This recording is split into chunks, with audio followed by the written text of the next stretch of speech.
Hey guys, welcome to Get in the Mix and our next episode in the Native Instruments series. In today's episode, we're going to be looking at Native's latest addition to their range of keyboards, the M32.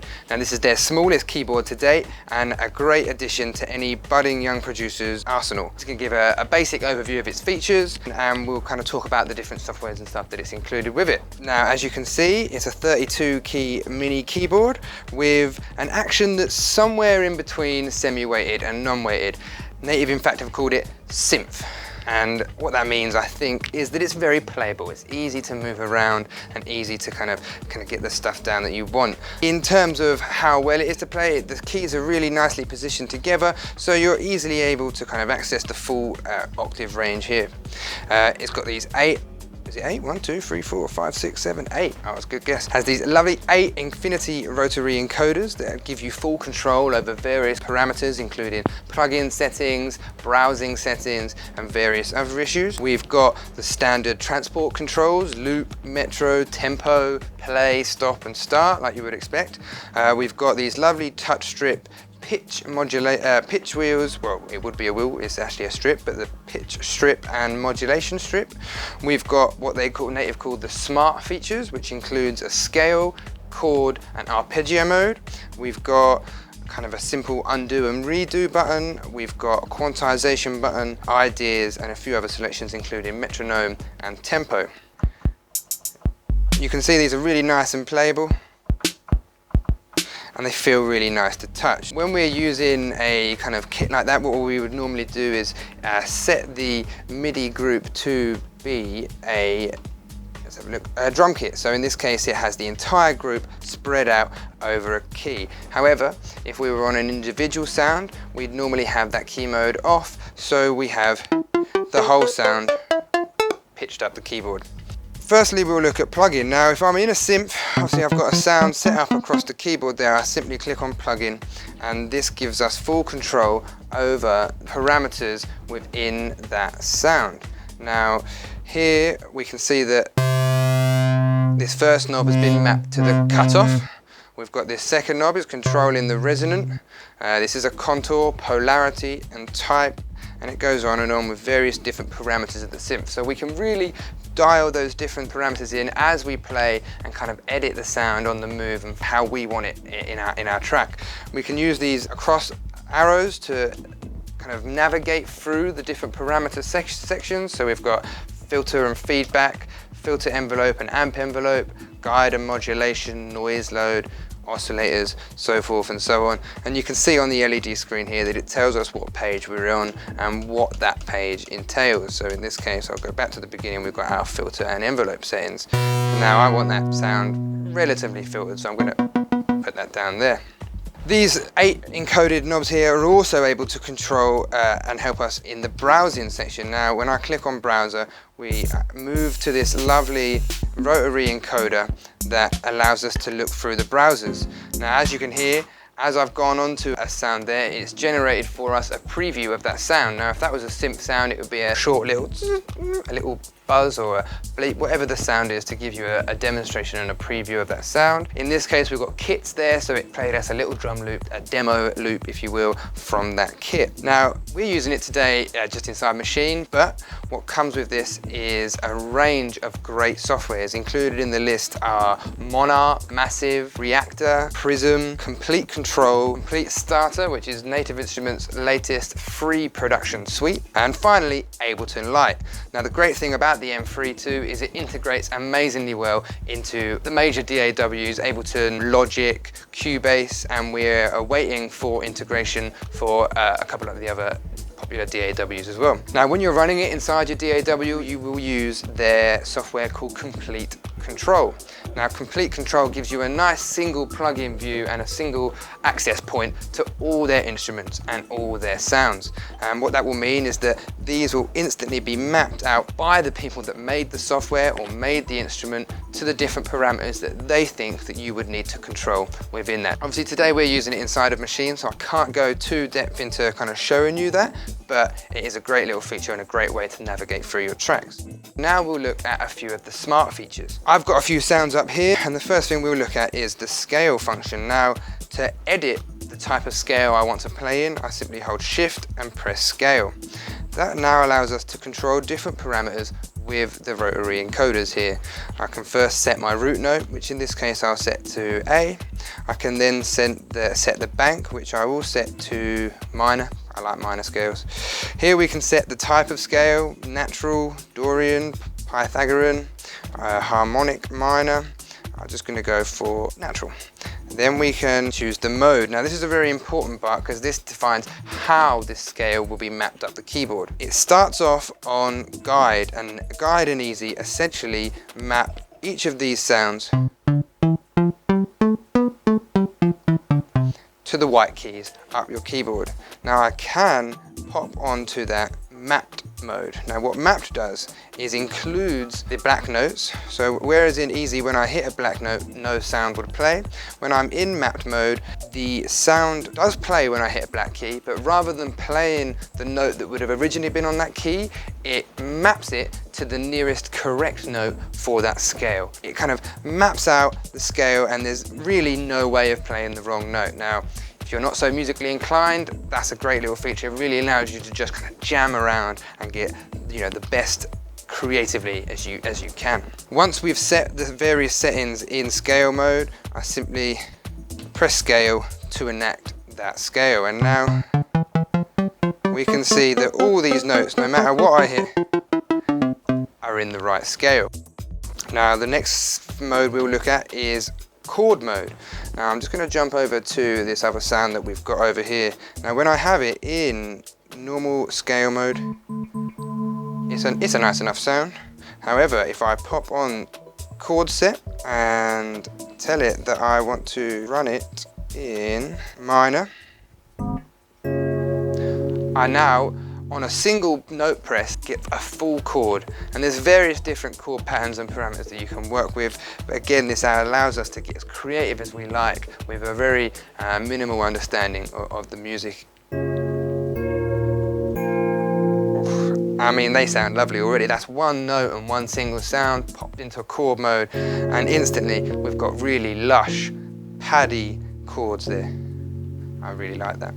The next feature we'll look at is the arpeggiator mode. Very similar to when we looked at the Maschine Micro in the last video. To choose a arpeggiated sound, I simply select the sound and click on ARP.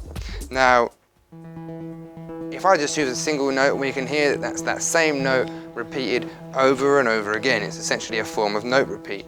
However, if I select multiple keys, you can hear that it does an arpeggiator around those notes. Again, using the parameters here, we can dial in different parameters of that arpeggiator. So we can choose the preset, which is kind of almost like a timing and rhythm type deal. I've got type, so is it just up, which just means it's going to go up the scale. Do I want it to go down the other way? Do I want it to go up then down? There's various settings that we can play with there.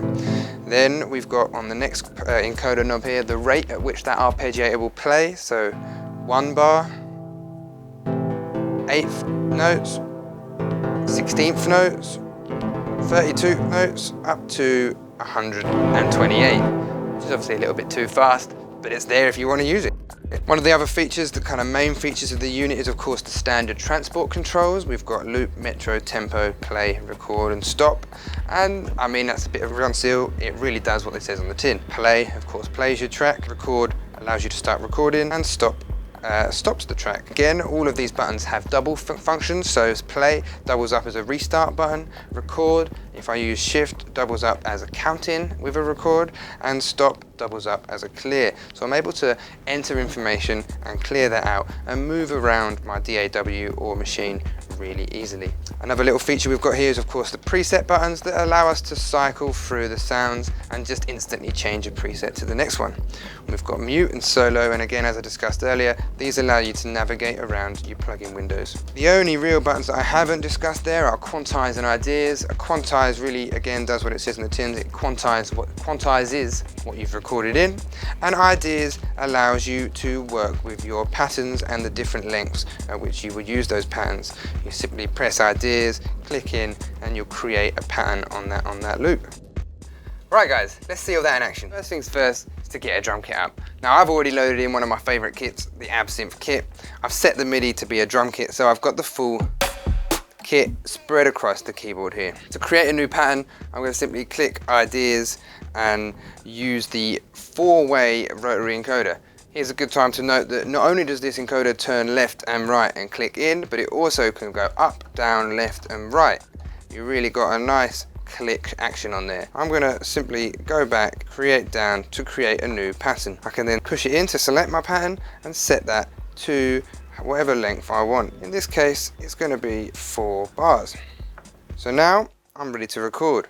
I've got my kick, I'm going to turn my metronome on, and I'm going to press shift and record for a count in.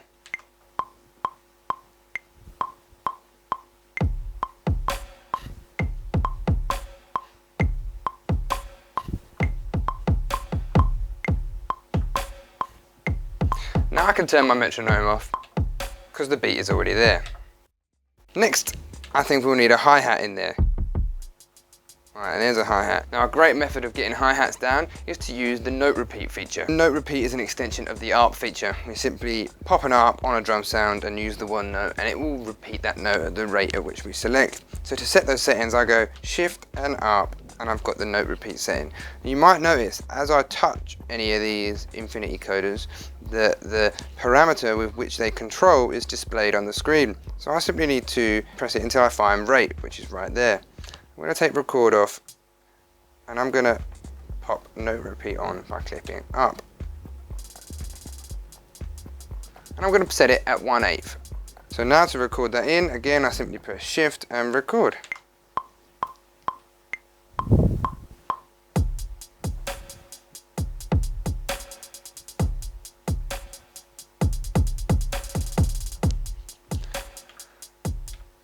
I'm happy with that. It's a nice little hi-hat sound and it sits nicely with the drum.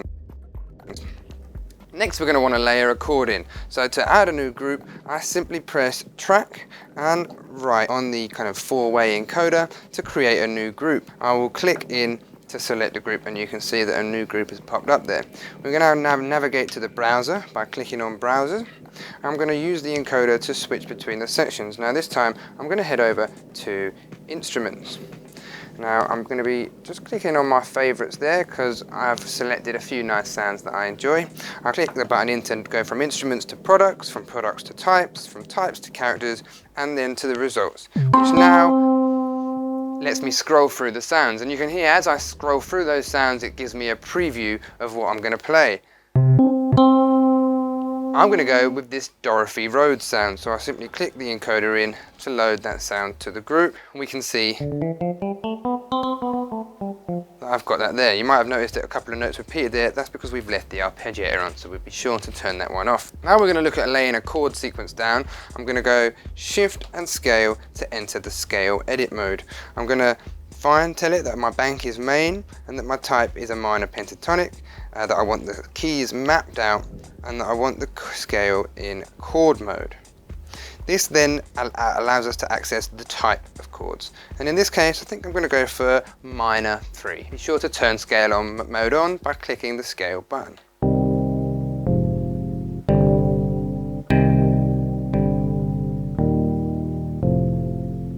Really nice. Let's try it at a higher octave and see what that sounds. I think we'll try it at that octave because I think I'd like a bass to sit below that and we don't want to be muddying up the mix too much. So again, to create a pattern, I simply click Ideas and towards myself on the rotary encoder and in to create a new pattern. I can then select that pattern and select the length. Again, in this case, 4 bars. And now it's ready to record. I'm going to simply shift and record that in.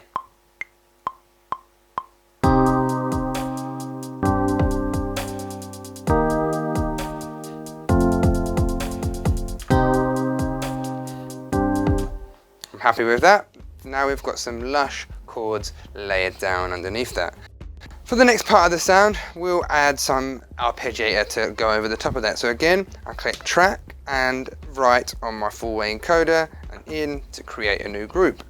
Ideas and towards myself to create a new pattern. select the pattern and select the length. Again, in this case, 4 bars. Beforehand, we used the arpeggiator as a note repeat, but this time we're going to be using it as a real arp.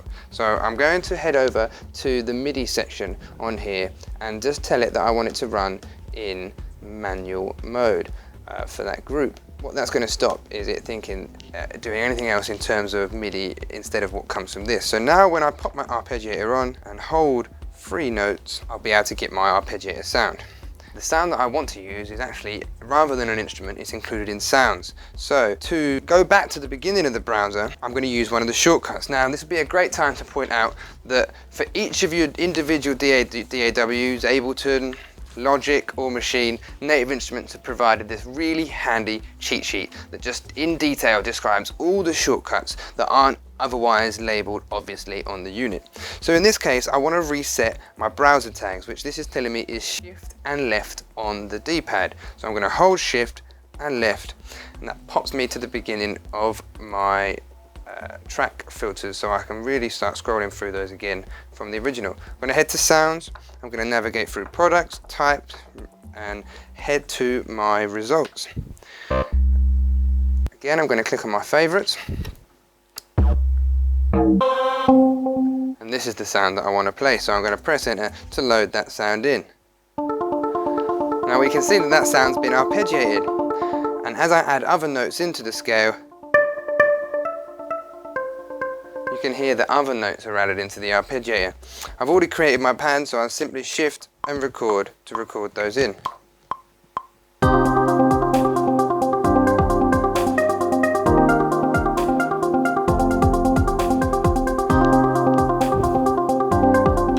I'm happy with that. It's a nice sound, it's a nice top layer that just sits on top of those chords.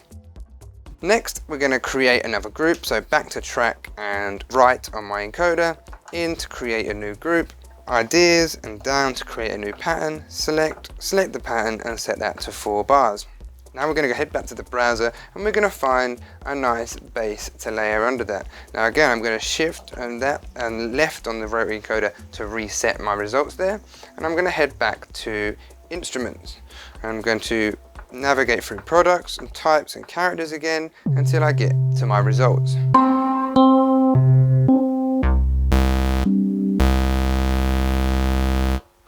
I'm going to load this bass in. Now, as I discussed earlier, when you're in plugin mode, all these encoders across the top control various different parameters of our sound. Now you can hear that we've got a reasonably thick sound with a lot going on. It's quite high up. Now what I'm going to do is I'm simply going to add a filter to this sound so I can really control some of the frequencies there. So I'll add a low pass filter, and now this knob controls my cutoff. And now that's a bit more the kind of sound I'm going for. Now I might head back over to my sound. We can always navigate through the different parameters here. And I'm going to look at drive, take the drive down a little bit. I'm going to click scale mode to enter the same scale modes that I've been running in before. And I'm going to make sure to edit and turn off chord mode. It's already turned off, so happy days. Now when I head back to my sound, we can record that in. Lovely job. Shift and record to record that in.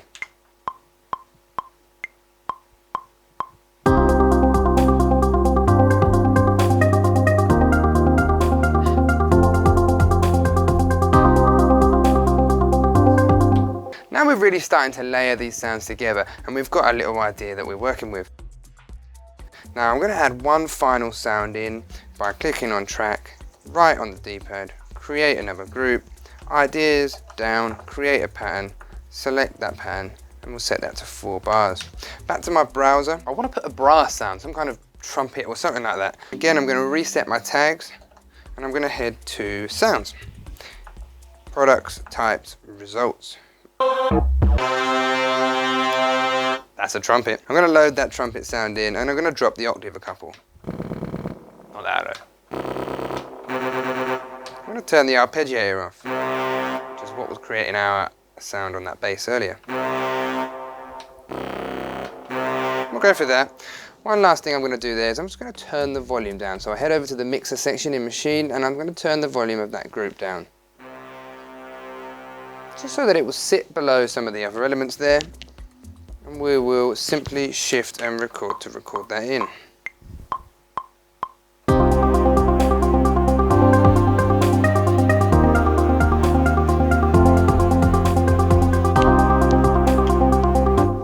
And there we have it. We've made our own little track around simple ideas utilizing the scale feature, the chord feature, the arpeggiator feature, and various other transport features around the unit. Now, as I said before, this is a great unit for anyone who's really just kind of getting into it and wants to start beginning, doesn't quite know where to start. You get a great set of sounds, you get an amazing load of content in terms of the software that you get, including Ableton Live Lite, including Komplete Kontrol, various contact patches, and for £99, the software that you get with that is of a higher value alone. Obviously, we've been using it with Maschine today, but it's got full integration with Logic, GarageBand, and Ableton, and following up soon we'll have integration with Cubase and various other bits. As always, like if you like, dislike if you dislike, and don't forget to subscribe. Chuck us a comment in the comment section if you've got any questions, or anything you want to put out in regards to this. Maybe you've got some new ideas for its use, or you want to show us what you've been doing. As always, get in the mix.